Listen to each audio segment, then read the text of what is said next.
அஸ்ஸலாமு அலைக்கும் வரஹ்மத்துல்லாஹி வபரகாத்துஹு. நபிகள் நாயகம் ஸல்லல்லாஹு அலைஹி வஸல்லம் அவங்களுடைய தொடர்ச்சியான வரலாறு இன்ஷா அல்லாஹ். சாஸ் இப்னு கைஸ் அப்படிங்கிற ஒரு வயது முதிர்ந்த ஒரு யூதன் இருந்தான்.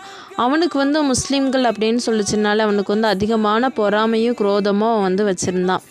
அன்சாரிகள்லேயே அவுஸ் கஜ்ரஜ் 2 கிளையும் சேர்ந்துட்டு ஒத்துமையாக இருக்கிறத பார்த்துட்டு இவங்க இவ்வளோ ஒத்துமையாக இருக்கிறது என்னால் பொறுக்க முடியாது. இந்த ஊரில் கைலா கூட்டத்தினரும் அவுஸ் கஜ்ரஜ் கிளையும் சேர்ந்து இவ்வளோ ஒத்துமையாயிட்டாங்களே, இவங்களுடைய ஒத்துமையை நம்மளால் எப்படி தாங்க முடியாது. இதை நம்ம இந்த ஒத்துமையை நம்ம கண்டிப்பாக பிரித்து ஆகணும் அப்படின்னு சொல்லிட்டு ஒரு திட்டம் தீட்டுறான். அதில் தன்னோட யூத வாலிபனை நீ அவங்க கூட போய் உட்காந்துக்கோ, நீ போய் அவங்க கூட போய் உட்காந்துட்டு ஒவ்வொரு பிரச்சனையாக நீ உண்டு பண்ணு. நீ ஃபஸ்ட்டு நீ பாஸ் போரை பற்றி நீ எடுத்து சொல்லு. அதுக்கு முன்னாடி நடந்ததையும் நீ எடுத்து சொன்னேன்னு சொன்னால் அவங்களுக்குள்ள பிரச்சனை உருவாகும் அப்படின்னு சொல்லிட்டு அந்த சாஸ் சொல்கிறான். அதை கேட்டு அந்த யூதனும் அதே மாதிரியே செய்கிறான்.